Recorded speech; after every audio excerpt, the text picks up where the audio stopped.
Aujourd'hui, nous partons à la rencontre de Luc Baudin. Luc est inspirant. Il fait partie de ces personnes ancrées dans la réalité, mais aussi connectées avec plus grand que lui. Ancien médecin, il nous parle d'intuition, de clairvoyance, de télépathie. On a tous envie d'expansion. C'est plutôt notre éducation et un petit peu le formatage que nous avons aussi au niveau de notre société qui refuse tout ce qui est, entre guillemets, surnaturel. Luc nous questionne. De quoi sommes-nous réellement capables ? Tu vas voir, le parcours de Luc est incroyable. Des études de médecine, un tour du monde, auteur de nombreux livres, passionné d'énergétique. Avec un parcours aussi divers et riche en apprentissage, Luc nous donne les clés pour vivre une vie plus épanouie, plus alignée. L'alignement n'est jamais un état permanent. Et justement, j'aime beaucoup cette approche de l'impermanence de la vie, du changement tout simplement. Ma vie, c'est un long virage, tantôt à droite, tantôt à gauche, etc. C'est comme ça, il y a toujours des tournants, des choses, des modifications. C'est ça ce qui nous est demandé. Et oui, si la vie n'était pas une ligne droite, mais un chemin vers le bonheur, Luc nous donne ses conseils sur la méditation, la méthode hawaïenne Ho'oponopono, tu vas voir, c'est très intéressant, et aussi le fameux chemin de vie. Le chemin de vie n'est pas forcément un métier. Ça, il faut bien le comprendre. Alors si c'est pas un métier, c'est quoi ? Luc Baudin nous donne 2 conseils pour trouver notre chemin de vie. Tu l'as compris, c'est une interview dense mais passionnante qui t'attend là. N'hésite pas à suivre l'Instagram Osez by Nico pour suivre les pépites de cette interview en vidéo et laisse 5 étoiles sur ta plateforme d'écoute afin de soutenir ce podcast et améliorer son référencement. Salut Luc, Monsieur Luc Baudin qui est avec moi aujourd'hui. Comment vas-tu ? Comment te sens-tu en cette journée de novembre ? Cette journée de novembre, c'est un beau temps de novembre avec de la pluie, avec des belles feuilles de toutes les couleurs, des petits rayons de soleil de temps en temps. La pluie qu'on a tellement pleuré pendant tant de temps, Eh bien, elle nous arrive et donc tout va bien. Ben parfait, moi je suis ravi de t'avoir aujourd'hui pour cette interview. T'es quelqu'un que je connaissais pas vraiment ces derniers temps. Je t'ai découvert au Salon Zen à Paris. J'ai vu que t'avais une communauté très grande et sur scène tu m'as clairement inspiré. Ça, faut dire ce qui est. T'as vraiment eu en tout cas une aura qui se dégage et j'ai été transporté par ta présentation. Et donc merci d'avoir accepté cette interview. Est-ce que tu pourrais déjà te présenter en une petite minute ? Qui es-tu, Luc ? On va faire très court parce que j'aime pas trop m'étendre. Je suis Luc Baudin, j'ai exercé la médecine pendant 25 ans, j'ai un diplôme en cancérologie clinique qui me donne pas le titre de cancérologue mais une capacité en cancérologie. Je suis spécialiste en médecine naturelle, en soins énergétiques et puis je suis auteur et conférencier. Ouais, voilà. C'est déjà pas mal, hein. Ça, y a de quoi. On s'occupe. Ouais. On va revenir sur ton parcours un petit peu plus tard parce que vraiment t'as un parcours hyper intéressant où t'es vraiment parti de quelque chose qui à mon sens est très cartésien à quelque chose de plus spirituel. On verra comment t'as fait ce changement-là. Mais déjà avant, je voulais te parler de ton livre là que t'as sorti, Développer vos talents subtils. Pour ceux qui voient la vidéo sur YouTube, le voici. Et c'est vrai qu'il y a quelque chose. Tu le dis au tout début de ton livre et j'ai adoré. Tu dis, vous êtes comme des processeurs d'une voiture de sport qui ne roulerait qu'à 10 km/h parce que vous ne connaissez pas les potentiels de votre véhicule et que vous ne savez pas passer à la vitesse supérieure. Est-ce que tu as le sentiment que les gens ne connaissent pas leur potentiel comme ils devraient le connaître ? C'est exact. Et d'ailleurs, quand j'ai écrit ce livre, j'ai parlé entre autres de la télépathie et plein d'autres éléments subtils. Et en même temps, il est apparu un journal officiel qui a pignon sur rue, et qui disait textuellement, la télépathie, ça n'existe pas. Et alors qu'il y a des expériences qui ont été faites partout dans le monde, et en fait, c'est ce genre d'informations qui nous casse.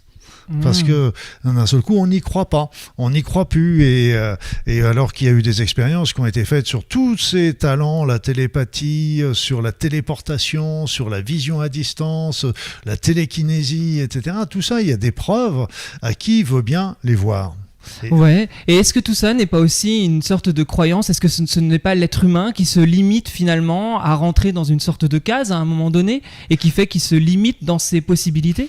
Je pense qu'on a tous envie d'expansion et justement c'est plutôt notre éducation et un petit peu le formatage que nous avons aussi au niveau de notre société qui refuse tout ce qui est entre guillemets surnaturel.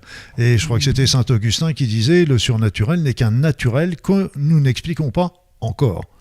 tout simplement. Ouais. Et alors que la version officielle dit quelque chose, les recherches secrètes, parce que moi j'avais des amis il y a déjà bien longtemps qui étaient des médecins qui revenaient du Vietnam à l'époque, qui était encore une colonie, et ils avaient travaillé au CNRS et ils avaient fait des travaux, ils racontaient tous les travaux extraordinaires qui avaient été faits par l'armée pour justement tous ces talents et les comprendre. La télépathie a été utilisée par exemple au moment de la guerre froide parce qu'au moment d'une guerre on coupe les communications, c'est la première visée. Et puis donc ils s'étaient dit, c'était les Russes surtout, ils s'étaient dit ce qu'on va faire c'est qu'on va utiliser des jumeaux. Parce que les jumeaux ont des dons de télépathie entre eux, comme un peu les mères et les enfants, etc. Et donc, ils mettaient un jumeau à terre et l'autre jumeau qui montait sur un sous-marin atomique et ils transmettaient comme ça. Il y avait plein d'expériences, donc c'est passionnant. Ouais. Et le tout, c'est de les comprendre, en tout cas, et d'essayer de s'entraîner. Mais tu le dis d'ailleurs dans le livre aussi. C'est bien parce que je trouve que, en fait, tu remets certaines bases avant de partir dans le détail, certaines règles qui sont, à un moment donné, croyez en vous avant de croire à d'autres choses. Et tu expliques par exemple qu'on serait tous capables de réaliser des états modifiés de conscience. Donc là tu parles d'hypnose. Et pourquoi nous le faisons pas? La réponse est simple, nous n'y croyons pas. Parce qu'il nous a toujours été dit que c'était impossible. Depuis notre plus jeune âge, il nous a été inculqué de nombreuses croyances limitantes qui nous fait perdre beaucoup de nos capacités. Et du coup après j'avais relevé autre chose, tu dis croire en ses capacités. Et c'est vraiment quelque chose moi que je trouve hyper intéressant parce que dans ce livre il y a des choses où moi je me dis tiens mais comment c'est possible, mais en tout cas je me laisse la curiosité. T'as eu ce genre de retour d'ailleurs de personnes qui avaient du mal peut-être au début à y croire? Ils ont du mal à y croire, on a tous du mal à y croire au départ, ça c'est clair, et c'est pour ça que de voir déjà des personnes qui le font est déjà une première chose. Donc après ça, on va se dire oui, mais c'est parce qu'ils ont un don, etc. Non. On est tous humains, on est tous égaux. On peut tous apprendre à faire le piano. On ne sera pas tous des Mozart, mais on pourra tous le faire. Donc la première chose, c'est de le voir. Ouais. Et puis après ça, on se dit moi aussi, je peux avoir ce talent. Et à partir de ce moment-là, on va pouvoir commencer à, si on le veut, à le développer. Parce que non plus, ces talents, ils vont pas nous tomber tout cuits comme ça Et c'est qu'il faut les travailler, il faut les vouloir les travailler. Et moi, tu vois, tu as donné l'exemple de la voiture, mais il y a un autre exemple qui est très important, c'est l'histoire du petit aiglon. Du petit aiglon qui est tombé du nid et qui se retrouve recueilli par des poules. Et il va être élevé dans le poulailler. Et toute sa vie, il va traîner ses longues ailes dans le poulailler en regardant les aigles au-dessus de sa tête et en rêvant d'être un aigle. Et donc c'est à peu près notre situation. On a été élevé par des poules et puis qui nous ont un petit peu, c'est pas méchant ce que je veux dire, c'est qu'ils ont fait au mieux, eux-mêmes ont été formatés, etc. Et donc on nous a bridés de ces croyances et alors qu'il suffit de rien, cet aiglon, il suffisait qu'il batte un peu des ailes et pour s'envoler. Et donc la première chose, c'est d'y croire. Moi j'avais lu un article qui était très intéressant sur quelqu'un qui fait de la télékinésie, qui tord les cuillères ou agit comme ça. Et il faisait, je ne sais pas s'il en fait encore, des formations. Et il disait, à la fin de la formation, il y avait la moitié des personnes qui étaient capables de faire de la télékinésie, l'autre pas encore.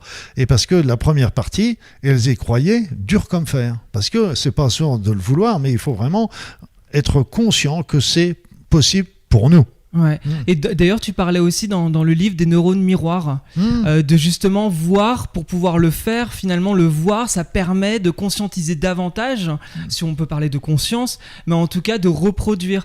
Tu donnes dans le livre l'exemple du violon, c'est que finalement voir quelqu'un qui joue du violon, en fait c'est jouer par mimétisme, vouloir reproduire la même chose. Oui.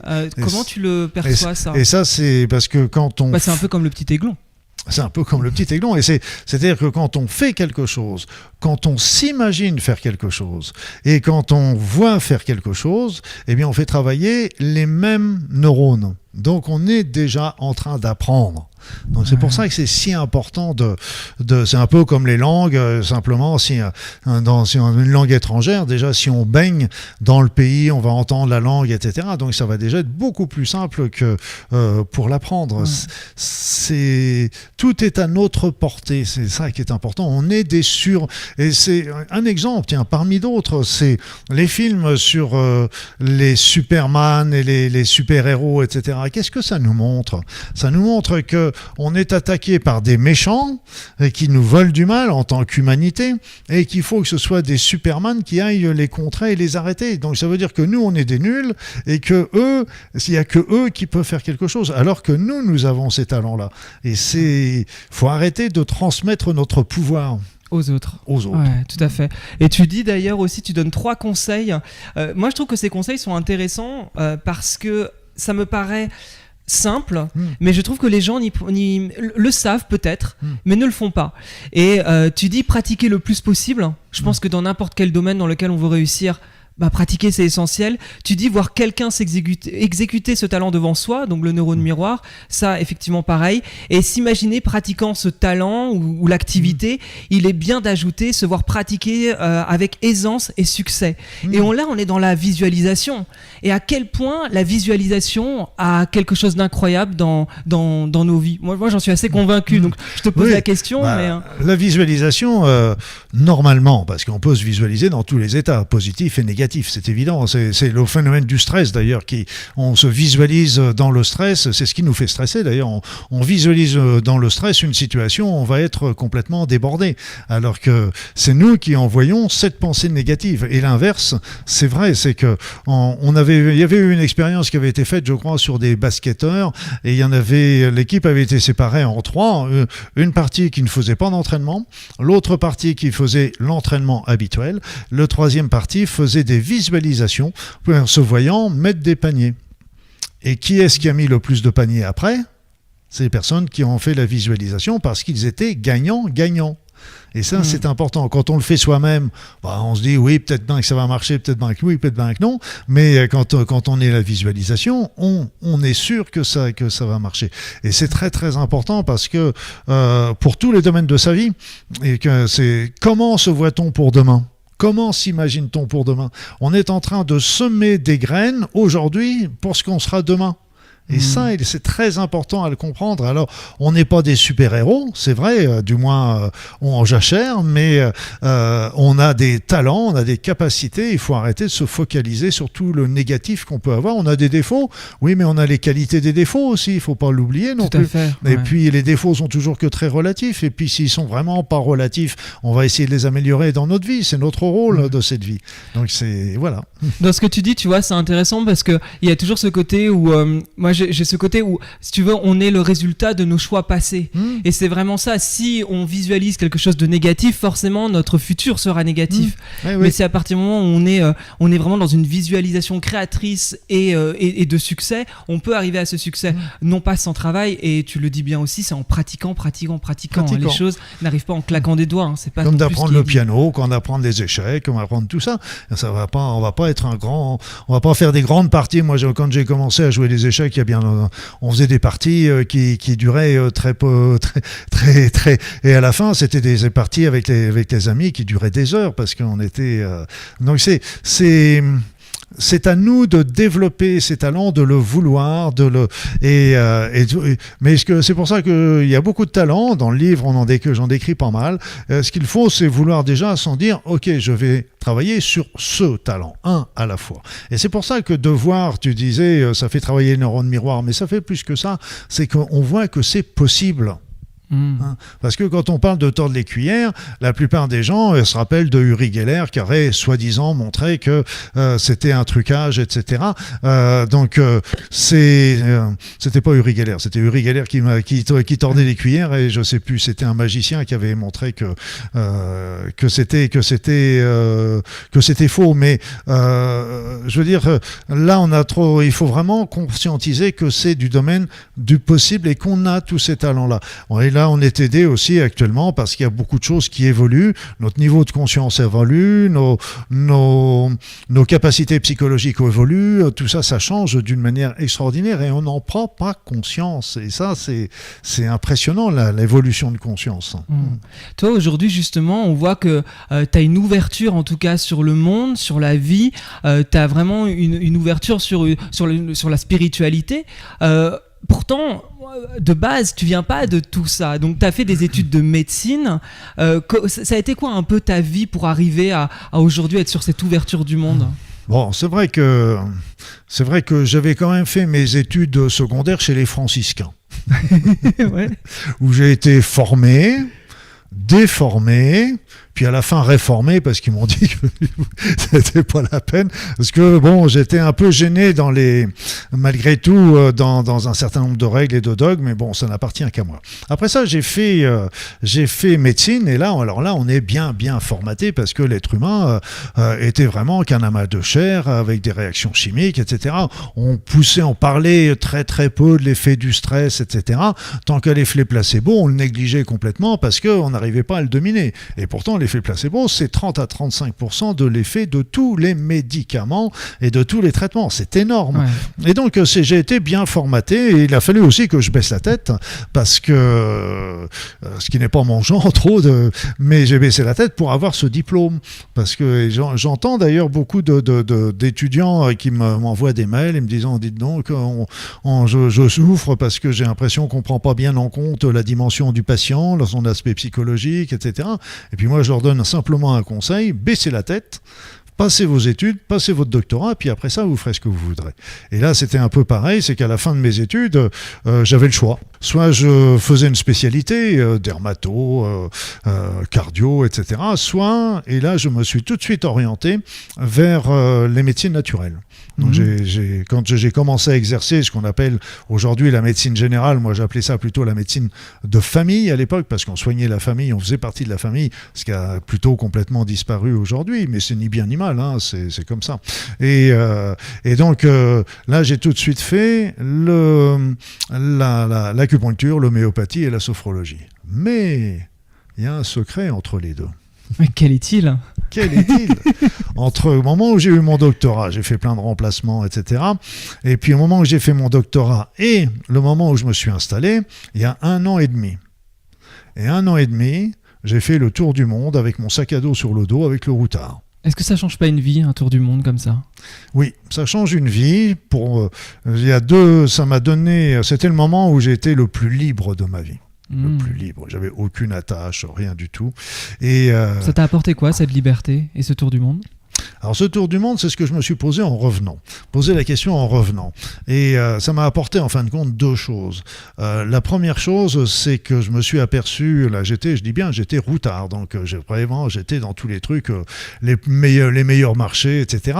Et donc j'étais avec toutes les populations. J'étais pas dans un hôtel 4 étoiles, donc j'étais vraiment mélangé à la population.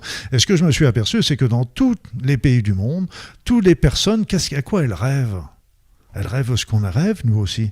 Tout simplement d'être heureux, d'avoir de l'argent un minimum pour payer le loyer, etc., de quoi manger, d'avoir sa famille en bonne santé autour de tout, d'avoir un toit sur la tête, d'être en paix avec ses voisins. C'est tout ce qu'on demande tous autant. On s'en fiche que le voisin, la couleur de sa peau, sa religion, etc. On s'en fiche complètement à partir du moment où on s'entend bien et que ça se passe bien, et il n'y a aucun souci. Et donc ça, c'était la première grande leçon, parce que c'est vrai que j'ai vu beaucoup de choses. J'ai traversé l'URSS à l'époque, j'ai été parmi les premiers à aller en Chine, les premiers occidentaux à aller en Chine, et quand on voit l'évolution de la Chine depuis que j'y suis allé, j'ai passé 6 mois en Inde, enfin bref. Et le deuxième, c'est que ça m'a donné une liberté dans ma tête. C'est pour ça que quand j'ai exercé, par exemple, eh bien on aurait pu dire, oui, mais toi tu fais des médecines naturelles, tu fais des choses comme ça, tu pourrais être embêté par l'ordre des médecins, etc. J'avoue que j'ai jamais eu de problème, parce que j'ai toujours fait mon travail de médecin généraliste, et ça en plus, donc ça n'a pas posé de problème, je pense, grâce à ça. Mais d'un autre côté, je m'étais dit, je m'en fiche, je fais ce que je veux, ce qui me semble juste pour mes patients. Si un jour ça pose des problèmes, justement avec le voyage que j'avais fait, eh bien je me dis, je prends mes sacs à dos et je vais m'installer à l'étranger. C'était une liberté dans ma tête, et c'est pour ça que ça me faisait même pas peur. Et là encore, je pense que la peur attire le danger. Pourquoi tu t'étais lancé dans la médecine ? T'as des parents qui étaient médecins. Il y avait quelque chose. T'as été cadré pour devenir médecin ou être dans ce domaine-là ou pas du tout ? Oui, j'ai eu deux. Mes parents ont été chacun dans leur sens extrêmement positif pour ma carrière. Il y a déjà mon père qui était médecin et qui était quand même aussi acupuncteur homéopathe à la base. Donc lui, à l'époque, c'était parmi les premiers médecins qui faisaient acupuncture homéopathie. Et puis il me disait toujours, Luc, surtout, ne fais pas médecine. Ce qu'il ne faut jamais dire à un adolescent. Et puis, ma mère, elle, c'était autre chose. Elle a eu un grave cancer avec une grosse rechute à la fin de mes études de médecine. Et là, je l'ai piloté parce que j'étais interne encore à ce moment-là dans les différents services. J'ai vu la qualité des soins qui ont été faits, du personnel, des techniques, etc. Mais j'ai vu aussi les lacunes. Et c'est là que j'ai commencé à me dire, je vais faire justement les formations de médecine naturelle pour essayer de trouver des outils supplémentaires, complémentaires, parce que pour moi c'est toujours complémentaire. Les médecines conventionnelles et naturelles doivent être complémentaires. Il n'y en a pas une qui est mieux que l'autre. Et donc c'est vraiment la médecine conventionnelle a des preuves scientifiques, ce que n'ont pas les médecines naturelles malheureusement. Et donc, mais simplement elles peuvent être complémentaires. Donc c'est là que j'ai pris mon bâton de pèlerin. Et ma mère m'a apporté aussi une ouverture par rapport à l'attention aux autres. Voilà. Ok, donc ça, ouais. Et du coup, t'as continué donc à exercer en tant que médecin avec des médecines naturelles. C'est à ce moment-là que t'as commencé à écrire des livres ? Non, du tout. Non ? J'avais pas le temps.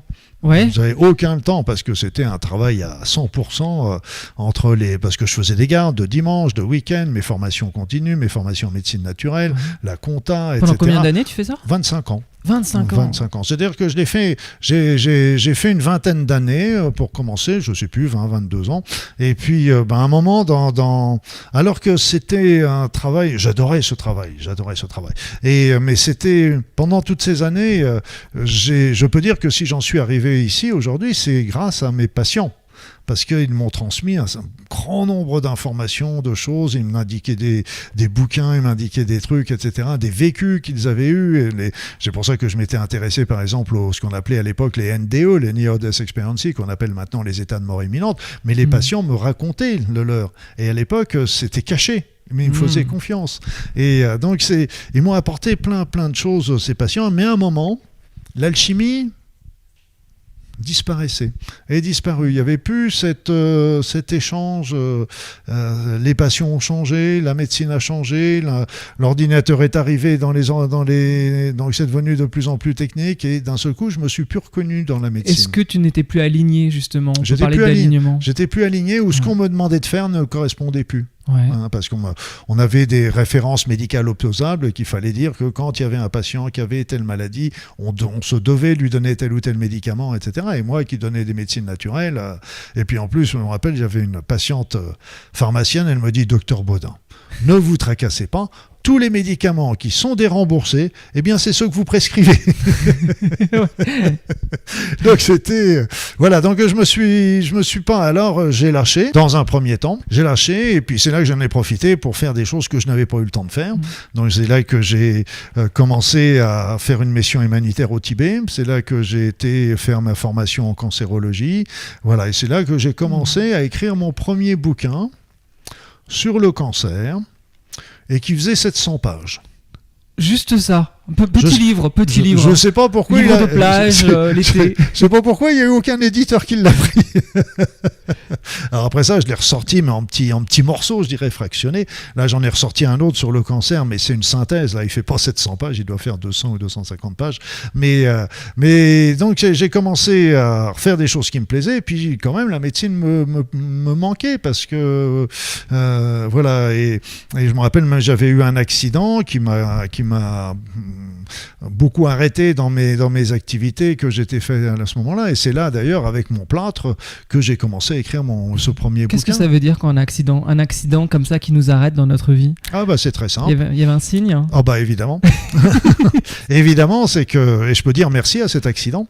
Merci à cet accident parce qu'en fait, j'étais en train je voulais construire au départ une clinique pour recevoir les patients avec leur proposer des médecines naturelles en complément toujours des médecines conventionnelles, comme je l'ai dit. Et puis, j'ai jamais trouvé le financement pour le faire. Et puis à ce moment-là, je me suis dit, je vais monter un centre d'information sur les médecines naturelles, etc. Donc j'avais plein de documents, etc. Donc j'avais trouvé le lieu, je commençais à monter des choses, et c'est là qu'il y a eu l'accident. L'accident a été une perte financière importante parce que j'avais plus à ce moment-là de revenus, et c'est là que je me suis dit, je vais réouvrir un cabinet. Mais même si, là encore, ça se passait bien avec mes patients, je sentais que l'alchimie n'était pas. Donc, c'est là que j'ai arrêté. Et je suis parti même en Outre-mer en me disant peut-être qu'en Outre-mer, en Nouvelle-Calédonie, ça allait. Mais c'est pareil, je me suis pas senti. Et donc, fort de ces expériences, je me suis dit, il est temps d'arrêter. D'arrêter pour où? That is the question. Oui. Et comment on trouve la réponse quand on s'arrête? Parce que c'est intéressant, parce que là, dans ce que tu dis, il y a un élément qui fait que tu t'arrêtes, t'essayes des choses, ça ne marche pas. Tu sais, pour tous les gens un peu qui on a l'impression qu'il y a le monde qui les empêche de faire, toi, à un moment donné, t'aurais pu te dire, je comprends pas, ça fonctionne pas, je suis pas aligné. Donc tu dis, that is the question. Mais justement, qu'est-ce que tu fais à ce moment-là? Qu'est-ce qui te passe par la tête? Je tente des choses. Je ne suis pas sans rien faire, je tente des choses. Là, par exemple, j'étais en Nouvelle-Calédonie et puis je m'étais dit, je vais m'installer en Nouvelle-Zélande. Donc j'avais même trouvé l'endroit, parce que la Nouvelle-Zélande me plaisait beaucoup, etc. Et j'avais même trouvé l'endroit, et c'est à ce moment-là, synchronicité, qu'il y avait mon éditeur de l'époque qui me téléphone, enfin qui m'envoie un mail, je ne sais plus, et qui me dit, écoutez, docteur Bodin, si vous voulez, vous revenez en France et nous, on va vous aider à développer vos bouquins et choses comme ça. Alors c'est là que je me suis dit, soit je reste en Nouvelle-Zélande, soit je rentre en France. Je me suis dit, si je rentre pas en France, je vais me dire j'ai raté quelque chose. Donc je suis rentré en France, ça a développé un petit peu, mais c'est pas grand-chose. Mais par contre, j'ai eu l'opportunité de travailler dans un journal. J'ai été journaliste. J'avais ma carte de journaliste d'ailleurs. Et t'as eu 1001 vies, hein. En soi, vraiment. Et donc je travaillais dans un journal où j'écrivais un grand nombre d'articles sur la médecine, et surtout dans un consensus où je montrais comment on pouvait associer le meilleur de chaque spécialité. Donc ça, c'était aussi un gros challenge j'ai dû faire ça pendant 2-3 ans, et puis j'ai même continué d'écrire, même si c'était plus mon travail principal, j'ai continué d'écrire, et c'est là que j'ai commencé aussi à écrire des nouveaux bouquins, à faire aussi des formations, à donner des formations, et des choses comme ça. Faire des conférences aussi, j'imagine. Voilà. Et là, t'es parti sur quelque chose de plus spirituel, ou la spiritualité, elle t'est venue au fur et à mesure des années, ou à un moment donné, t'as eu un déclic, ou est-ce que c'est les voyages aussi? C'est vrai qu'il y a tellement de choses comme ça qui rentrent en jeu. Si je prends l'exemple de mes livres, qui est peut-être un petit peu le fil d'Ariane de mon évolution, parce que dans mes livres, j'essaie toujours, comme celui-ci, etc., j'essaie toujours de transmettre mes dernières informations, découvertes, etc. Celui-ci, tu parles de développer vos talents subtils. Développer vos talents subtils. Voilà, donc au départ, j'ai fait mes premiers. C'est pour ça que j'ai exercé pendant 25 ans. J'ai rassemblé un nombre considérable d'informations, évidemment, de formations, etc. Et c'est bien que j'avais pas le temps d'écrire, et c'est là que j'ai pris le temps d'écrire pour transmettre. Comme je disais tout à l'heure, au début, je voulais créer un centre, et puis à un moment, comme ça ne se faisait pas, j'ai eu un message, et c'est rigolo, ça m'est arrivé en anglais, c'est do it yourself, faites-le vous-même. C'est-à-dire qu'au lieu de faire un centre où on va faire les choses pour les patients, eh bien mon idée était plutôt de transmettre des outils aux personnes pour qu'elles le fassent elles-mêmes. Et donc c'est là, les premiers bouquins ont été plutôt médico-médicales, mais avec les médecines conventionnelles et les médecines naturelles, en particulier sur les maladies difficiles comme le cancer. L'Alzheimer, j'ai eu des très bons résultats quand j'exerçais pour arrêter les maladies d'Alzheimer au départ, une fois qu'elles sont installées, là c'était autre chose. Mais on pouvait, donc j'ai indiqué un petit peu toutes mes observations dans un livre et que beaucoup de choses ont été confirmées d'ailleurs par des études depuis sur la fibromyalgie. Il y a quand même 1,4 million, 1,5 million personnes qui sont touchées de cette maladie et on a très peu de... Alors qu'il y a en médecine naturelle, il y a des solutions, le syndrome de fatigue chronique, donc tout ça c'était... Et puis au fur et à mesure, le do-it-yourself est arrivé, donc j'ai commencé à développer d'autres types de livres qui étaient comme le Ho'oponopono, la technique de l'EFT, il y avait travaillé la méthode Aora, c'était toutes des méthodes d'outils individuels. Juste, je te coupe là. Alors, j'arrive jamais à le dire. Ho'oponopono, parce qu'il y a le Ho avant avec le H, c'est oui, ça? Oui, il y a la méthode polynésienne qui va te dire le Ho. Ouais. Ho'oponopono. Et là, nous, on dit Ho'oponopono, tout ça. Tu l'as découvert à Hawaï? C'est justement... Du tout. Je l'ai découvert dans des articles américains, donc à l'époque, qui racontaient un petit peu la méthode hawaïenne. Et ce qui était amusant, c'est que parallèlement à ça, j'étais en train de travailler aussi d'approfondir un peu certains sujets de psychologie, de psychiatrie. Et en fait, je me suis aperçu qu'il y avait une concordance entre... parce qu'on dit, pour résumer, on a un conscient, on a un inconscient, mais c'est pas celui qu'on croit qui nous dirige. C'est-à-dire qu'on est dirigé par notre inconscient et par toutes les mémoires qui sont derrière. Et là, Ho'oponopono nous dit exactement la même chose. Et après ça rejoint aussi une certaine vision de la physique quantique et avec la loi d'attraction, etc. Donc c'est à partir de là que je me suis dit, je vais aller à Hawaï pour voir véritablement. Tu peux expliquer un peu ce que c'est Ho'oponopono en quelques mots? Ho'oponopono au départ était une technique hawaïenne de réconciliation au sein des tribus. C'est-à-dire que quand il y avait des discordes, ils réunissaient les protagonistes pour trouver une solution. Et s'ils la trouvaient pas, c'était le chef ou le kahuna, le chaman guérisseur qui l'apprenait pour eux. Et après ça, il y a Morna Simeona qui, au XXe siècle, a transformé Ho'oponopono pour le rendre un outil individuel. C'est-à-dire qu'on n'avait plus besoin d'avoir les deux protagonistes, on peut le faire par soi-même. C'est-à-dire que toute situation à 100%, eh bien, c'est nous qui l'avons attiré. Les bonnes comme les mauvaises. Nos bonnes pensées vont attirer des situations agréables. Nos mauvaises pensées, nos croyances erronées, etc., vont attirer des situations désagréables. Mais si on change nos pensées erronées et qu'on en remet des bonnes, ça change la situation. Voilà. Donc c'est le principe de Ho'oponopono, c'est d'effacer... Je vais te donner un exemple. Tu ouvres ton ordinateur. Tu vas sur YouTube ou sur Netflix, et tu vas te choisir un film. Tu regardes, tu ouvres ce film, puis au bout de 5 minutes, tu te dis « Wow, mais il est nul, il vaut rien, etc. » Donc tu commences pas à enguirlander Netflix, YouTube ou ton ordinateur. Donc tu te dis, c'est moi qui l'ai ouvert, c'est moi qui l'ai choisi, qu'est-ce que je peux faire si c'est moi qui l'ai fait? J'éteins, je prends le film, je l'éteins, je le mets dans la corbeille et j'en ouvre un autre. Ouais. Donc, et là, nous, c'est exactement pareil avec Ho'oponopono, c'est quand on vit une situation désagréable, les autres, ils sont pour rien, c'est nous qui l'avons attiré. Mais si on l'a attiré, ça veut dire qu'on a le pouvoir. Parce que si on considère que c'est son mari, sa femme, son patron, etc., qui est le responsable, ça veut dire que c'est les autres. Et si ce sont les autres, eh bien à ce moment-là, nous, on n'a plus qu'à attendre leur bon vouloir pour changer. Tandis que là, on se dit non, c'est moi qui l'ai fait. Donc si c'est moi qui l'ai fait, je peux le changer. Et avec Ho'oponopono, on efface les mémoires erronées. Et ce qui est génial, c'est qu'on n'a pas besoin de connaître les mémoires erronées pour les effacer. Quand je dis ça à mes copains psychologues et psychiatres, ils font des bons mots comme ça, parce que pour eux, c'est complètement anachronique. Et à ce moment-là, qu'est-ce qui va se passer? C'est qu'il va se passer deux phénomènes possibles, l'un ou l'autre. Soit la situation va changer, soit nous allons changer notre regard sur la situation, si bien que la situation ne sera plus conflictuelle. Voilà. Alors tu vois, pour cette méthode-là, moi dans le podcast, il y a une question de Tata Jacqueline. C'est la question de Tata Jacqueline. Et c'est vrai qu'elle savait que je te recevais, et puis elle m'a dit ah bah tiens, justement par rapport à cette méthode de responsabilisation, elle a une question parce qu'elle dit bah monsieur docteur Baudin, vous êtes gentil, mais enfin moi quand mon mari m'a trompé, à un moment donné j'y étais pour rien et c'était de sa faute et c'était lui, etc., etc. Et elle dit donc toutes les méthodes comme celle-ci ou même d'autres méthodes de prendre le pouvoir sur sa vie justement, bah moi je n'y arrive pas et c'est de la faute des autres. Qu'est-ce que tu pourrais répondre aux personnes comme Tata Jacqueline? Et je comprends tout à fait Tata Jacqueline. Je comprends tout à fait Tata Jacqueline, mais ça n'empêche que c'est faux. C'est que, bien sûr, l'autre, son mari l'a trompé. Son mari est responsable de cette situation-là. On est d'accord.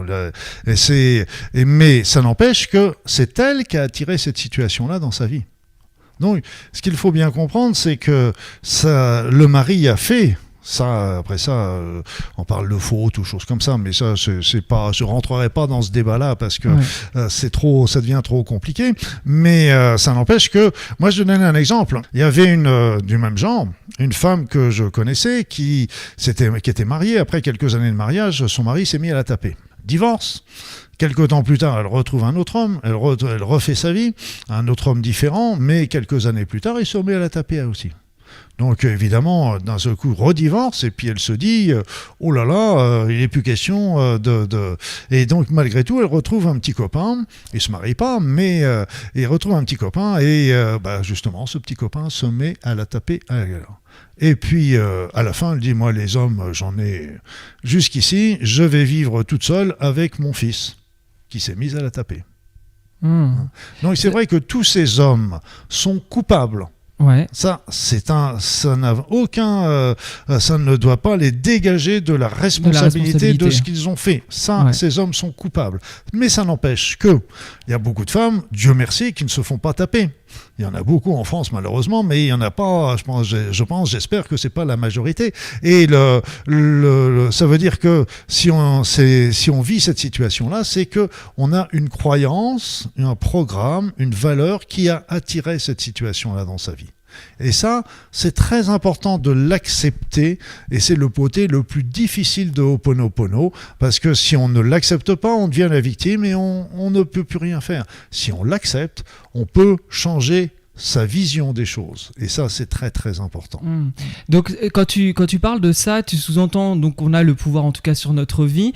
Mais justement, ce genre de choses, il y a des choses qui peuvent être inconscientes. Je pense... Toutes ces croyances sont inconscientes. Voilà. Elles sont qu'inconscientes. Et c'est pour ça que c'est pour ça qu'il n'y a pas de culpabilité. C'est pour ça qu'on a la responsabilité. On est libre de nos choix, mais on est responsable des conséquences, comme on disait tout à l'heure. Mais c'est pour ça que j'avais travaillé sur le Ho'oponopono au départ et on travaillait sur le pardon. Désolé, pardon, merci, je t'aime. Et là, il y avait des choses qui me chiffonnaient parce que pardonner, mais à qui? Donc les autres, ils sont pour rien. Donc on n'a pas à leur pardonner.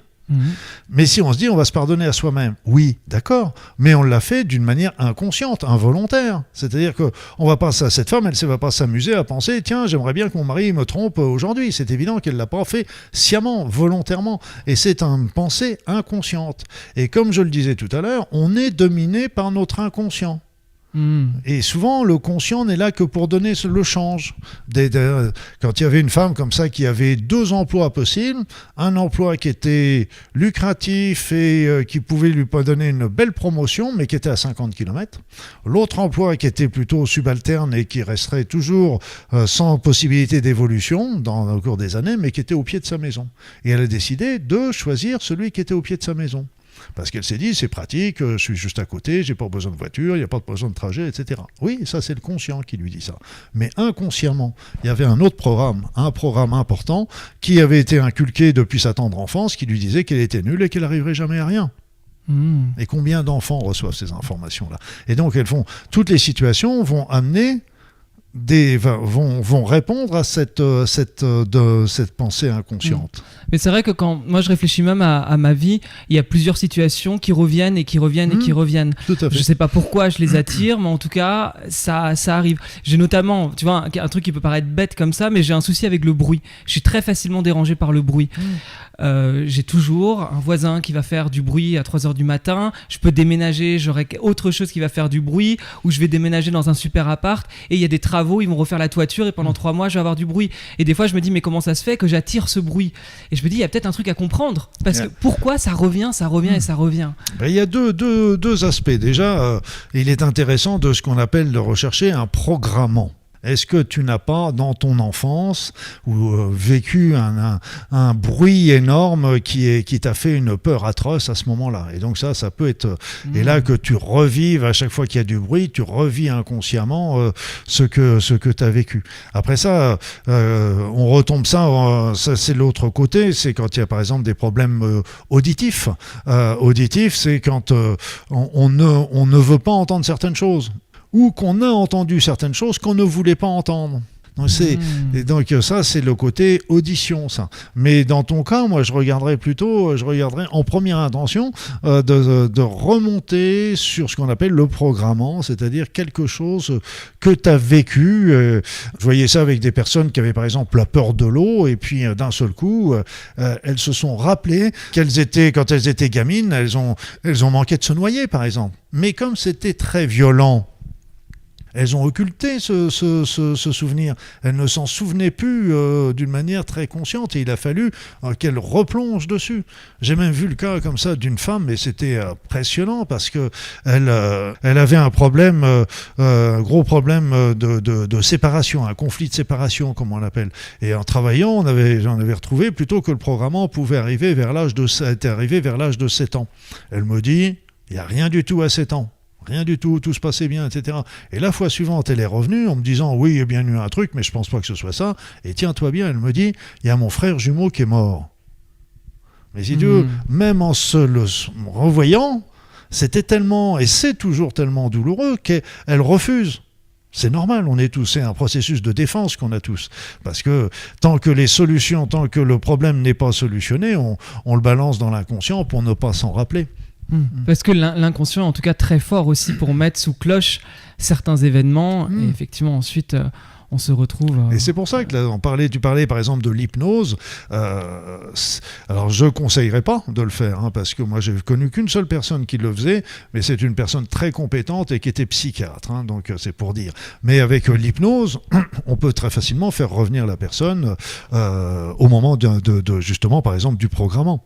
Mais c'est très dangereux parce que c'est pour ça qu'il faut avoir un thérapeute ou un médecin qui soit compétent parce que à ce moment-là, la personne revit. Et ça peut être très très très dangereux. J'ai connu comme ça, je l'ai pas connu, mais je connaissais sa femme. Et cet homme, c'est sa femme qui m'a raconté ça après. Elle avait fait une séance d'hypnose qui l'avait fait revenir dans ses vies passées, mais sans filet, sans précaution. Sans revenir dans ses vies passées, oui, mais revenons dans les vies passées qui vont nous être utiles dans cette vie-là. Lui, il est retombé dans une vie passée, on ne sait jamais ce qu'il a vu. Première chose qu'il a fait quand il est rentré chez lui, c'est d'avaler des comprimés. Et puis, il a été récupéré in extremis, et c'est la première fois que j'avais vu ça aussi, c'est que in extremis, donc il était sous calmant, etc. Et quand il s'est réveillé, la première chose qu'il a fait, il a enlevé sa perf et il a sauté par la fenêtre. Ah ouais. Donc oui, comme tu dis, il faut faire attention à où on met les pieds dans son inconscient. Est-ce qu'on va aller chercher parce que là, est-ce que c'était vraiment utile qu'ils reviennent ça? Est-ce que parce si on considère qu'on a des vies antérieures, ce que je pense, on a dû faire des choses peut-être merveilleuses, mais on a dû faire aussi des atrocités parce qu'on a tout expérimenté. On doit tout expérimenter. Et donc c'est pareil, le programmant, il faut le retrouver, mais en douceur. Il faut bien accompagner par des thérapeutes compétents par rapport à ça. On sent en toi que tu es un passionné de l'humain et c'est assez drôle parce que je t'ai demandé des informations avant qu'on se voit aujourd'hui pour pouvoir faire ta numérologie. Et j'avais envie de te le partager parce que je trouve intéressant et j'ai envie de voir si toi tu te reconnais là-dedans. Mais au niveau de ton triangle fondamental, tu as un 9, un 8 et un 8. Donc déjà, tu as 2 8 quand même qui sont présents et le 9 représente les talents donc naturels et potentiels, c'est l'ouverture au monde et le côté engagé, un besoin de compréhension du monde. Je trouve qu'on le revoit bien, tu vois, et c'est tous les métiers qui demandent une vision large ou qui se préoccupent de l'humain, de la planète tournée à l'international et encore des activités publiques, voire tout ce qui brille. Et toi, finalement, aujourd'hui, tu es sur le devant de la scène, tu as beaucoup bougé dans le monde. T'es présent sur les réseaux. En tout cas, t'es là et je trouve que t'as vraiment quelque chose d'engagé, en tout cas dans le monde. Et ça, c'est aussi des personnes qui sont passionnées. Et tu sembles passionné quand tu parles. Je suis passionné, ça c'est clair. Ça c'est clair. Et puis, dans le monde actuel, qu'est-ce qu'aujourd'hui, avec tous les événements qu'on connaît, on peut se placer en lanceur d'alerte, ce qui est très bien. Il en faut et c'est très très important qu'il y ait des personnes qui tirent des signaux d'alerte et d'alarme, etc. Mais moi, j'ai toujours été plutôt non pas un lanceur d'alerte, mais un donneur de solutions. Donc c'est plus de cet autre côté parce que quand on regarde l'incendie c'est bien, mais quand on trouve la porte de secours c'est mieux. Et donc c'est un petit peu c'est là-dessus que je travaille et que je développe ces soins énergétiques intemporels, ces rassemblements, etc. Pour envoyer de l'amour et de la paix sur la planète. Les soins intemporels, c'est vraiment pour aider les personnes à se nettoyer au niveau énergétique, au niveau des conflits, au niveau des chocs émotionnels, etc. Parce que c'est d'être sur le devant de la scène, je suis très très méfiant là-dessus. Parce que l'ego est très très facile donc je suis très méfiant. C'est pour ça que je d'ailleurs été habité dans un endroit reculé pour éviter un petit peu ça et l'idée, je dis toujours, c'est pas moi qui est important, c'est le message que je passe. Mais ça va tout à fait avec la suite parce qu'en fait t'as le numéro 8 qui rentre en jeu et là c'est la combativité, un côté bâtisseur, un besoin de réalisation avec beaucoup d'énergie, un architecte d'idées et de projets. C'est ce que tu es en train de dire en fait. Tu trouves des solutions finalement. Et ton objectif de vie, qui est ta colonne vertébrale, tes moteurs et tes motivations, c'est aussi le 8. Donc catégorie de ceux qui construisent avec beaucoup d'énergie. Et une idée où tu ne supporterais pas l'injustice aussi. Et donc une belle puissance de réalisation. Et tu vois, là où c'est intéressant, c'est que ton fil conducteur de ta vie, du coup sur toute ta vie, on trouve originalité, cérébralité et spiritualité. C'est-à-dire qu'il y a ce côté où t'es un original et tu le dis dès au début de ta carrière finalement, où t'as voulu sortir des cases. Alors t'es rentré dans les cases à un moment donné, mais t'es très vite sorti des cases. T'as un côté cérébral, je pense, naturel de par ton cursus, et en même temps t'as la spiritualité aujourd'hui. Et je trouve que c'est assez fou parce que ta numérologie, je sais pas si tu te sens aligné dans ta vie, mais en tout cas, si on suit ce que dit la numérologie, tu sembles l'être. Est-ce que tu te sens aligné dans ta vie ? L'alignement n'est jamais un état permanent. L'alignement, c'est un peu comme la santé, etc. Ça fait un peu comme un pendule. Donc, on a l'alignement, mais la vie n'est pas fixe. On n'est pas fait pour être pile poil dans l'alignement, ou alors il faudrait faire un travail à temps plein, peut-être de devenir moine ou un ascète, etc. Peut-être, je dis bien, parce que il y a aussi des pensées, même dans ces cas-là. Et donc, l'idée est plutôt du pendule, et c'est un peu pareil pour la santé. C'est ce que j'avais vu, c'était que on pendule vers les hauts, vers les bas, vers l'hyperactivité, vers la fatigue, mais ça c'est des choses qui sont normales, et ça commence à devenir anormal quand on franchit un certain seuil des deux côtés. Là, quand on peut tomber du côté de la maladie, et c'est pareil pour l'alignement. L'alignement, c'est un, je dirais, j'appellerais ça un travail parce que je trouve pas ça un autre mot, mais c'est pas le mot qui conviendrait. J'arrive pas à trouver l'autre, mais ça demande un effort quotidien. Ouais. Un effort quotidien, parce que à cause des nouvelles qu'on entend, à cause du courrier, à cause de ceci ou cela, donc il faut sans arrêt faire un effort sur soi-même parce que les vieilles habitudes, les vieux réflexes, ils ont toujours tendance à revenir, et là il faut c'est là qu'il faut reprendre un petit peu de temps pour réfléchir, pour méditer, pour reprendre un petit peu de distance et retrouver son axe, parce que tu me parles de numérologie, mais je suis bélier aussi. Donc le bélier, il s'est calmé un peu, mais quand j'avais des trucs qui me plaisaient pas, je répondais du tac au tac. Donc j'étais bélier, j'étais joueur de rugby aussi. Donc voilà, ouais. Donc c'était un petit peu mon parcours. Mais maintenant, j'ai pris la sagesse. Quand je reçois des mauvaises nouvelles, je me dis, je vais pas répondre au moins avant demain. pour laisser le temps de réfléchir. Et là, d'un seul coup, je réfléchis et puis je relis le texte et puis je me dis ah bah oui, mais peut-être que je l'ai pas bien interprété, etc. Et peut-être que il y avait peut-être lui, la personne qui m'a envoyé ça, avait peut-être des raisons. Et je commence à comprendre un petit peu la situation et à développer un peu cette tolérance et qui permet que de calmer le bélier, le bélier qui est là, qui avait tendance à foncer. Maintenant, il s'est calmé. Souvent, on parle aussi de mission de vie, avec alignement, justement, être aligné dans sa mission de vie. Est-ce que tu peux nous dire un peu ce qui est pour toi la mission de vie et comment peut-être les personnes qui se sentent un peu perdues de part. C'est vrai que pour moi, vraiment, c'est aligné avec sa mission de vie, c'est des mots qui vont bien ensemble, c'est une sorte de fluidité. Une fois, on m'avait dit, tu vois, c'est quoi c'était assez drôle, en fait, que l'alignement, c'était à sa mission de vie, c'est quand on était en Tesla sur une autoroute et que c'était fluide. Alors que quand on n'est pas aligné avec sa mission de vie, on est en 4x4 sur les routes sinueuses et que c'est compliqué. Et j'aimais bien cette idée-là. Toi, est-ce que ça te parle et comment tu vois la mission de vie ? C'est vrai, c'est juste, c'est vrai, mais c'est vrai et pas vrai l'histoire de la Tesla. Moi, je paraphrase souvent Lao Tzu qui disait le bonheur n'est pas au bout du chemin, le chemin c'est le bonheur. Et là, je dirais la mission n'est pas au bout du chemin, la mission c'est le bonheur. La mission c'est le bonheur et donc c'est toutes les expériences, toutes les situations, que certains sont qualifiés d'épreuves, mais c'est nous qui les voyons en épreuve. C'est pas forcément si on les voit en épreuve, c'est que ça correspond à des souffrances qui est en nous et qu'il faut qu'on travaille. Et donc c'est toutes ces expériences, toutes ces épreuves qu'on doit solutionner. C'est ça qui nous est demandé dans cette vie. Alors, c'est vrai, si on veut monter dans la Tesla, eh bien, tout simplement, ce qu'il faut, c'est arriver à chaque situation, prendre la bonne décision. La décision qui va nous porter vers l'amour, vers la tolérance, etc. Mais on est humain et on a des choses à apprendre. Et je me pose souvent la question de me dire, ok, on est là pour apprendre, mais quelles sont les leçons qui vont être les plus entendues, comprises, enracinées ?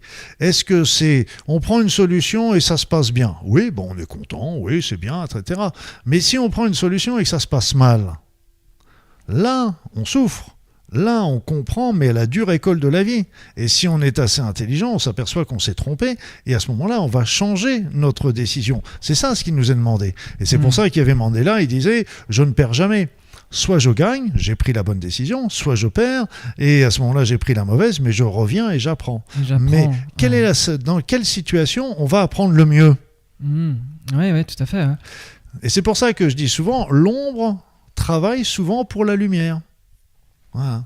C'est une autre manière, c'est le chemin long, mais c'est peut-être l'apprentissage le meilleur qui soit. Donc, parce que quand on se met directement dans la lumière, quelque part, est-ce qu'on l'a vraiment intégré ? Mais si on fait toute notre vie en répondant à la lumière, là, on est dans la ligne droite et ça roule tout droit. Là, par contre, notre vie, plutôt, elle est chaotique. On a des hauts, on a des bas. Et c'est pour ça, quand je vois ma vie, c'est un long virage. Tantôt à droite, tantôt à gauche, etc. Et c'est comme ça. Il y a toujours des tournants, des choses, des modifications. Et c'est ça ce qui nous est demandé. Est-ce que pour prendre des décisions, tu fais appel et tu écoutes ton intuition ? Ah, toujours. Toujours. Comment on écoute son intuition ? Mon intuition, mon ressenti. Ouais. Aussi. Et souvent, quand je suis débordé, je laisse aller mon intuition. Ça, c'est important. Ça ne l'est pas. Ça, c'est important. Ça, il faut que j'y aille, etc. Parce que c'est notre intuition. Je vais te faire rire. Le ressenti. Ouais. Le ressenti, j'y connais rien en vin. Mais quand j'ai des amis à la maison, je vais acheter une bonne bouteille. Bon, moi j'achète, je sais si je veux du blanc, du rouge, machin, je prends du blanc et j'aime bien prendre du vin biologique, ok ? Et puis, donc j'ai 3 bouteilles de blanc biologique. Laquelle choisir ? Je ne connais pas grand-chose. Qu'est-ce que je fais ? Je prends la première bouteille sur moi et j'écoute mon corps. D'un seul coup, pof, je sens la vésicule qui me chatouille. Là, je veux dire, si je prends cette bouteille, problème de digestion. La deuxième, je la prends, je sens un serrement dans la tête. Demain, gueule de bois. Troisième, je la prends, puis je me sens calme, détendu, relaxé. Et là, je lui dis, bah tiens, toi, ma chérie, je vais t'emmener avec moi parce que tu as gagné. Et c'est notre corps réagit immédiatement. On rencontre quelqu'un, on le voit, on sait. Qu'est-ce que tu dirais aux personnes qui n'arrivent pas à avoir justement cette, je vais dire clairvoyance, c'est pas une clairvoyance. C'est une sorte de clairvoyance. C'est une sorte de clairvoyance. Oui. Pour les gens qui n'arrivent pas, enfin, ils essayent la bouteille de vin, ça leur fait rien. Ils voient quelqu'un, ils n'ont pas d'avis particulier. C'est-à-dire qu'il faut comprendre qu'il y a des personnes qui sont coupées de leur corps aussi. Qui sont coupés de leur corps. C'est-à-dire qu'ils ne ressentent pas leur corps, ça peut être à cause de l'éducation, ça peut être à cause de maladies qui apportent la souffrance, etc. Donc ça peut... Voilà. Déjà, ce qu'il faudrait peut-être, c'est commencer par se remettre dans son corps et aimer de nouveau son corps, etc. Et puis, après ça, même si c'est pas dans son corps qu'on le ressent, on peut l'entendre dans sa tête. On peut avoir des impressions qui sont bonnes, qui sont mauvaises, etc. Donc, souvent, on voit des personnes, et puis d'un seul coup, pouf, c'est comme si elle nous est déjà antipathique, alors qu'elle n'a rien fait, cette personne, elle n'y est pour rien, etc. Alors, c'est une information. Mais là encore, c'est à nous de décider. C'est pas l'intuition c'est un peu comme la vue. Elle va nous donner une information, mais on peut regarder une voiture qui arrive et puis se dire on a quand même le temps de traverser. Donc c'est pareil. C'est une information. On peut bien sûr aller voir cette personne, mais l'intuition nous a dit attention. Donc on y va, mais on est un petit peu plus précautionneux et c'est tout. Est-ce que pour justement essayer aussi d'aller s'écouter, justement être à l'écoute de soi, la méditation, par exemple, ne peut pas aider à mieux se connaître. Tu dis souvent, je l'ai lu dans le livre, notamment Développer vos talents subtils, tu parles beaucoup de faire le vide, d'être dans le silence, que c'est quelque chose d'important. À quel point tu penses justement que le vide peut être bénéfique dans la vie de chacun ? Il faut prendre du temps pour soi. Et c'est le problème un peu qui se passe avec notre société, c'est qu'on est toujours dans le bruit, dans les tablettes, dans la musique, dans la télévision, sur Internet, etc. L'esprit est toujours occupé. Mais il faut avoir des temps. C'est pour ça, par exemple, d'avoir des activités artistiques. Ça nous remet en contact avec nous, ça nous détend, etc. D'avoir des contacts avec la nature, de prendre du temps pour... à la rigueur, on peut écouter de la musique, mais une musique douce, relaxante et qui laisse partir notre esprit comme ça. La méditation, parce que tout ça, ça nous met en contact avec notre être. La méditation est géniale aussi, mais les autres aussi. Et qu'est-ce qu'ils ont en commun d'ailleurs, tout ça ? Ils ont en commun de nous remettre dans le ici-maintenant, dans le présent. Et quand on est dans le ici-maintenant... on n'est plus dans le futur à l'appréhender, on n'est plus dans le passé à le ressasser, on est ici maintenant, et quand on est ici maintenant, on est bien. On est efficace. Et c'est pour ça que dans le travail, les personnes qui étaient très très stressées, parce qu'elles anticipent. L'être humain est le seul animal, entre guillemets, à pouvoir se stresser lui-même, parce qu'il anticipe ce qui risque de se passer. Mais c'est de l'anticipation, on ne sait pas ce qui va se passer. Et la seule solution, c'est de vivre le présent en se disant je fais mon max aujourd'hui, je fais le travail, en me restant concentré, là je serai plus efficace, et là, advienne qui pourra, j'ai fait mon max, que je ne peux pas faire plus. Et je ne suis pas peu fier de te dire d'ailleurs que demain, je serai à mon 100e jour de méditation d'affilée. Alors, je ne fais pas des méditations d'1 heure, parce que justement, les journées sont quand même bien remplies, mais je me prends à peu près 10 minutes par jour le matin pour me recentrer avant de commencer la journée.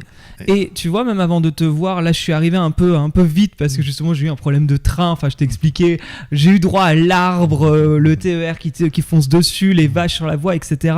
Bref, je suis arrivé, j'étais un peu dans le speed, mais je me suis quand même pris 2 minutes de méditation pour me recentrer sur l'ici et maintenant et justement mettre de côté, en tout cas ce qui s'était passé avant. Et là je te remercie de le dire, parce qu'en fait c'est pour ça qu'il faut tordre le cou aussi à la vision qu'on a des grands méditants. Des grandes personnes qui font de la méditation pendant des heures, et qui sont assis en tailleur et qui, moi je les admire, hein, c'est pas une critique du tout, hein, ils font des choses que je suis incapable de faire et je suis admiratif. Mais ce que je voudrais dire, c'est que la méditation, on a déjà des résultats extrêmement intéressants en faisant la méditation pendant quelques minutes. Et on peut la faire dans les transports en commun, on évite de la faire en conduisant, ça on est d'accord. Mais autrement, on peut la faire dans beaucoup d'endroits, et 2-3 minutes... ils sont très importants et je sais pas où est-ce qu'ils en sont maintenant, mais je sais qu'il y a quelques années au Japon, ils payaient sur le temps du travail de leurs employés, ils leur donnaient un quart d'heure de méditation avant de commencer à travailler, payés sur leur temps de travail. Et ça veut dire quoi? Ça veut dire que quand ces personnes étaient recentrées, ils étaient dans le ici et maintenant et ils avaient augmenté leur efficience au niveau du travail. Parce que c'est pas des entreprises bénévoles, les entreprises japonaises non plus. Donc s'ils avaient fait ça, c'est parce qu'ils en tiraient le bénéfice, parce que leurs ouvriers avaient augmenté leur capacité par rapport à ça. Donc ce qu'il faut voir, c'est que quelques minutes suffisent. Il n'y a pas besoin de... Alors après ça, si on y prend goût, on peut toujours continuer. Mais la principale chose, c'est que ça éteint le mental. Et puis, et donc d'un seul coup, celui qui blablate toujours dans la tête, et puis d'un seul coup aussi, tous les éléments essentiels de la vie ressortent. Ouais. Tu veux que je te raconte une petite histoire? Bah vas-y, tant qu'on y est, t'es là. Allez, on parlait du sens de la vie tout à l'heure. Ouais. Et moi, comme tout le monde, je me pose des questions, et je me suis posé des questions, qu'est-ce que je devais faire à certaines périodes de ma vie. Et donc, je me rappelle, j'étais en voiture, et j'envoyais au ciel des messages, mais envoyez-moi un signe. Bah ça n'a pas traîné. J'ai fait 3 km en voiture, et là, sur le bas-côté, il y avait des camions qui étaient garés perpendiculairement à la route. Mais il y en avait un qui était un peu plus en retrait que les autres, en arrière que les autres, et si bien que je voyais sa bâche. Et sur sa bâche, tiens-toi bien, il y avait marqué MEDIT, médite. Et si je voyais l'ensemble de la bâche, c'était transport méditerranéen ou je sais pas quoi, et moi j'ai voyé qu'il y avait que médite qui était là. Et donc là, j'ai bien compris que c'était mon message. Ouais. Je me suis mis à faire de la méditation et là, j'ai eu ma réponse par rapport au choix que je devais réaliser. Ouais, c'est intéressant ce que tu dis là aussi parce que ça montre bien que toi non plus, tout n'a pas été fluide tout le temps et tu l'as bien expliqué, que c'est des virages que tu as pris. Toi aujourd'hui, tu as fait énormément de choses dans ta vie. Qu'est-ce que tu espères pour les années futures? T'as encore des envies, tu as des rêves encore, Luc? Mon rêve est un jour de faire le chemin de Saint-Jacques-de-Compostelle à pied, bien sûr, c'est un rêve. De repartir en voyage, j'aimerais bien aussi, mais ça, c'est pas le Saint-Jacques-de-Compostelle est déjà plus profond parce qu'on doit beaucoup plus méditer, avancer, etc. Mais je dirais que je suis ma route. Point barre. C'est que, comme on disait, là, c'est un chemin de vie, mais on voit le chemin. On va pas voir la finalité, on sait jamais ce qu'il y a au bout du truc. Mais c'est un chemin et moi je dirais que je me considère un peu comme un outil. Donc souvent c'est pour ça que j'aime bien transmettre parce qu'au fur et à mesure que je transmets, tout ce que je découvre, tout ce que j'apprends, quand je transmets au travers de mes livres, de mes articles, de mes vidéos, eh bien d'un seul coup ça me libère. Ça me fait un vide en moi. Et d'un seul coup, ce vide, eh bien, il va recevoir d'autres choses. Parce que si je gardais les choses en disant je mets un copyright, machin, etc., eh bien là, d'un seul coup, je me fige, j'avance plus d'abord, et puis je suis un verre plein, donc on ne peut plus rien remettre dedans. Et c'est pour ça que j'ouvre toujours, je transmets toujours, c'est parce que là encore, ça vide et il y a des nouvelles choses. C'est pour ça un outil, alors on peut dire qu'un outil du divin, un outil des êtres de lumière, mais aussi un outil de son être intérieur, tout simplement. Alors je ne sais pas encore ce qu'il va me réserver pour l'avenir, mais je suis prêt, je l'écoute, et ce qu'il y a, c'est que je suis aussi dans la confiance. Et ce qu'il faut savoir, c'est que tout ce que j'ai fait, je ne l'ai jamais prémédité. Okay. Par exemple, j'ai écrit des bouquins médicaux sur les médecines naturelles, etc. Donc j'en ai écrit, je ne sais plus, plusieurs là-dessus. Et puis un beau jour, j'ai décidé de travailler avec Ho'oponopono, l'EFT, etc. Et ce que je me suis aperçu, c'est qu'en fin de compte, les rayons de médecine naturelle se fermaient. Il y en avait de moins en moins, de plus en plus petites.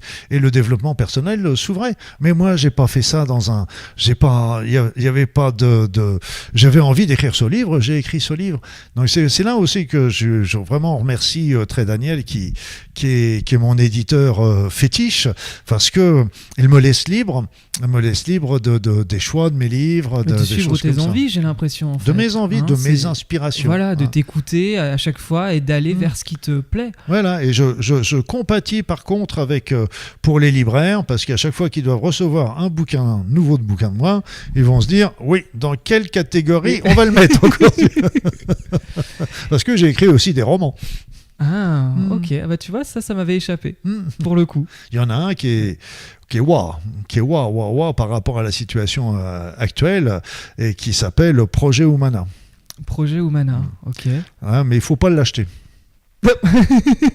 C'est-à-dire Parce que si tu l'ouvres, tu peux plus le refermer. Donc, bon, très bien.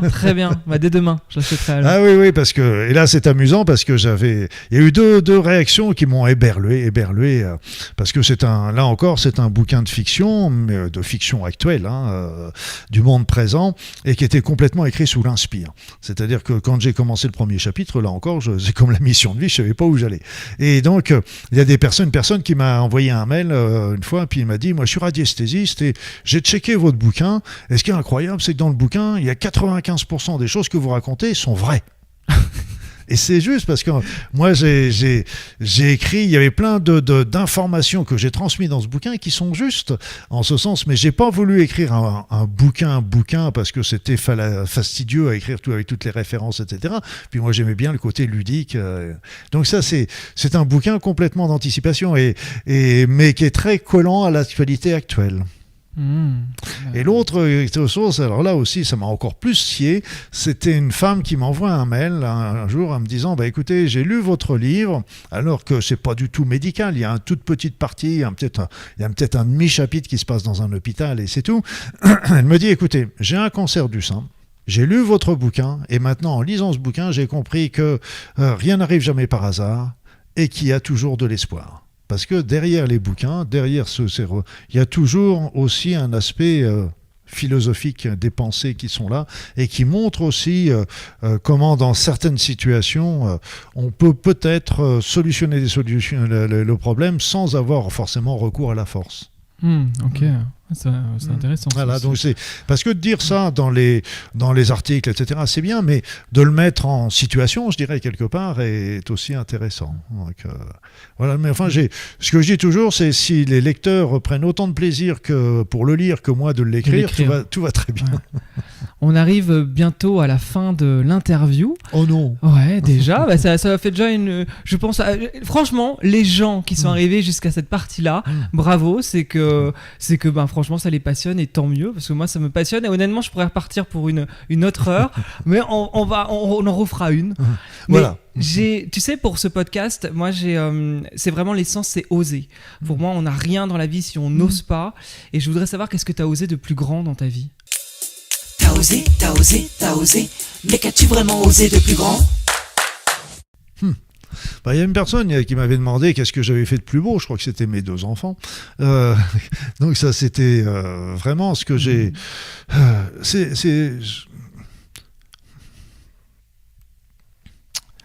J'ai jamais eu peur. Tu n'as jamais eu peur ? J'ai jamais eu peur. C'est-à-dire que j'ai pas eu l'impression je donne mon opinion, par exemple. Et il y a des personnes qui ne vont pas être d'accord avec moi, mais c'est pas grave. Ils ont le droit, c'est normal, on est tous différents, etc. Mais j'ai pas peur même si des fois une opinion, des remarques, ce que j'accepte, c'est les opinions différentes, mais constructives. Par contre, les critiques stériles, ça n'a aucun intérêt, je dirais, quelque part. Mais par contre, des opinions, des gens qui me disent « Ah oui, vous voyez ça comme ça, moi j'aurais vu ça comme ci », là c'est constructif. Et c'est vrai que, quelque part, j'ai toujours été dans la confiance. Et j'ai beau me creuser la tête sur ce que tu me dis, même quand j'ai fait le pas d'arrêter, etc. Bien sûr, il y avait une certaine appréhension parce que je savais pas trop où j'allais, ce que j'allais faire, etc. Mais c'était pas une peur paralysante.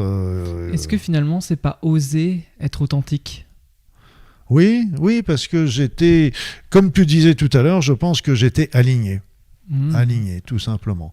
Et ce qu'il faut, c'est pas vouloir non plus bousculer les choses. C'est-à-dire que le fait d'arrêter mon exercice, d'abord j'ai recommencé 2 fois avant de me dire vraiment c'est pas ma voie, parce que j'aimais bien ce métier aussi.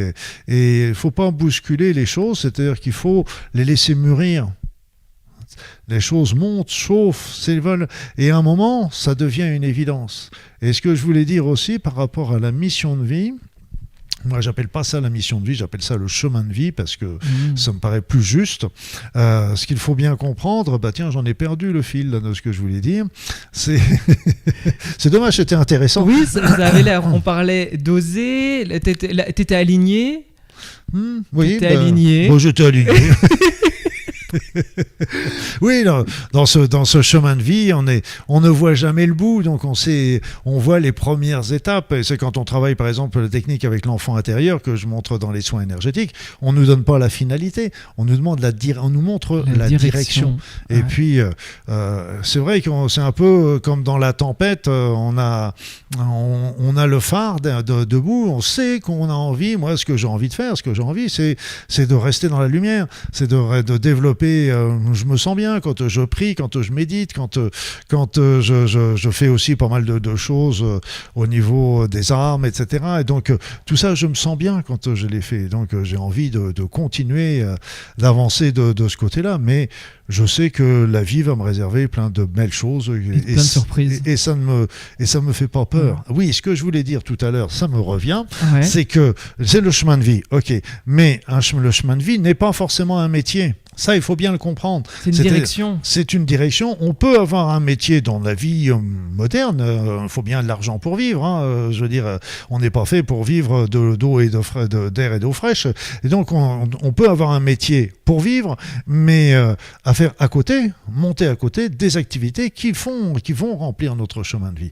Et ça, ça nous est pas demandé de tout lâcher pour aller soigner les petits lépreux en Inde. C'est pas.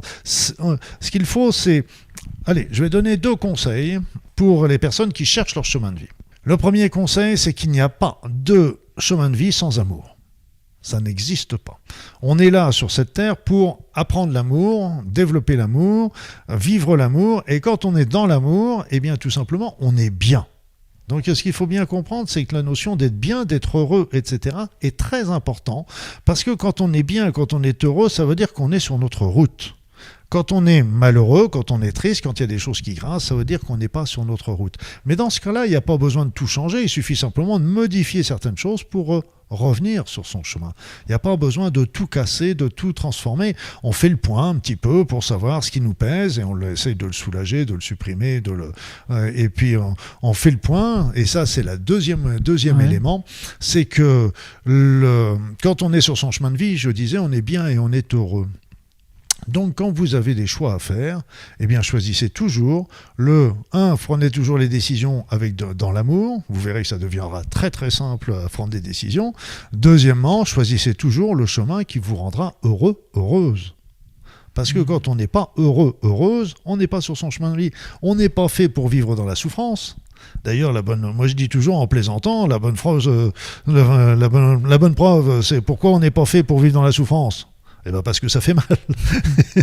C'est logique. C'est logique. Moi, quand on m'a envoyé ça en médecine, vous voyez, on a une douleur quelque part, on bouge pas, on a plus mal. On commence à forcer sur le bras, etc. On commence à avoir mal. Mais la douleur, elle est là pour nous avertir qu'on est en train de faire trop et de dire repose-toi. Ouais. Donc là, la souffrance dans la vie, c'est la même chose. Elle est là pour nous dire attention, t'es pas sur ta route. Et donc on est mal. Et par contre, quand on est dans l'amour, la compassion, le partage, la compréhension, etc., on est bien. Donc, c'est très basique, mais c'est très simple pour trouver son chemin de vie. Et donc, c'est pour ça qu'il doit choisir et puis regardez les activités où vous êtes bien, que vous aimeriez développer parce que vous êtes bien. Et là, ça vous donne le fil d'Ariane. Ouais. Allez-y, just do it. Franchement, ça fait... déjà, il y a beaucoup de choses qui sont à mettre en place dans tout ce que tu as dit, mais déjà mettre les 2 derniers conseils en place, ça fera... Je pense que là, les gens ont du taf à venir. Quoi. Et c'est le but. Quand on est dans son chemin, on est heureux. C'est pas plus compliqué que ça. Et tout ce qui nous rend malheureux, il faut absolument changer. Il y a des choses à changer, c'est tout. Où est-ce qu'on peut te retrouver ? Sur mon site internet. Oui, je parle là chez toi. Oui, bah, j'y suis aussi. Oui, te retrouver bien sûr sur les réseaux, sur ton site internet luc-baudin.com. Voilà. Ouais. C'est luc-baudin.fr ou .com, ça y va sur les mêmes. Il y a le lien de toute façon en dessous. Sur ma page YouTube, où là on se retrouve avec un nombre énorme de vidéos que j'ai. Et d'abonnés. Et d'abonnés. Ça, les abonnés, je les remercie parce que ça me fait toujours chaud au cœur. Et là, c'est là où je fais les soins énergétiques intemporels et les rassemblements pour la paix toutes les semaines en alternance maintenant. Mais dans les soins intemporels, on peut toujours les faire a posteriori. Ils sont sur ma chaîne YouTube et ce sera toujours efficace. Okay. C'est ça qui est intéressant. Donc, les soins, ils sont là, ils sont à la disposition de tous, ils ont plein de thèmes différents, etc. Et là, je suis en train de travailler aussi sur la déprogrammation. Parce qu'on a tous, justement, on parlait des croyances, on parlait des choses comme ça, mais il y a plein d'autres choses aussi, comme certains actes de magie noire, des envoûtements, des choses comme ça, qui faussent notre vision. Et en fin de compte, on n'est pas libre, sans parler bien sûr, il y a l'éducation, mais aussi il y a toute la société qui nous formate et les médias qui sont des excellents formateurs, la publicité qui nous formate. Donc il y a plein de choses qui s'inscrivent dans notre inconscient sans qu'on y prenne garde et qui viennent gêner notre évolution. On parlait au tout départ des talents subtils, mais c'est tout ça aussi. C'est toutes ces petites phrases qui sont dites, non, ça c'est de la bêtise, non, et c'est pas parce qu'on ne connaît pas quelque chose que c'est idiot. Tout à fait. Avoir toujours en tout cas l'esprit ouvert. Et encore une fois, je terminerai sur ce côté, revenir sur la numérologie, mais tu as en tout cas ce numéro 9 qui est sur l'ouverture du monde et je crois que quand on t'écoute, on voyage avec toi et on apprend avec toi et ça c'est génial. Tu sais, ce qu'on dit, c'est que quand on termine une journée sans rien avoir appris, c'est que c'est une journée perdue. Non, je suis d'accord avec cette phrase. Il y a la lecture. Aujourd'hui, on est dans une société qui est merveilleuse. On a tellement de films, de documentaires, de conférences en ligne, de bouquins, d'articles, etc. On apprend à toutes les pages. Et là, ce qu'il faut, ce qui est intéressant sur Internet, c'est que c'est nous qui choisissons. Et ça, c'est très très important, plutôt que ce soit des informations qui nous soient servies sans qu'on ait la possibilité de les sélectionner. Donc souvent, moi, pour ça, je regarde très peu la télévision et je regarde, par contre, j'ai des informations qui me viennent sur Internet, donc des newsletters et des choses comme ça. Et à ce moment-là, je sélectionne les sujets qui m'intéressent et que je vais creuser, etc. Je dis pas que les autres sont inintéressants, mais c'est désintéressant pour moi, je dirais. Toi, c'est tout. Il y a plein de choses que j'ai pas creusées, que j'ai pas expérimentées, et c'est pas parce que c'est nul, c'est parce que c'était pas ma route, tout simplement. Eh ben écoute, j'ai envie de te dire à très bientôt, Luc. Merci pour ton temps, merci pour tous ces messages, et puis au plaisir de te revoir. Eh ben, ce sera un plaisir partagé aussi de vous retrouver, mes amis. Et merci pour l'écoute jusqu'au bout, en tout cas à tous ceux qui étaient là. À très bientôt. À très vite.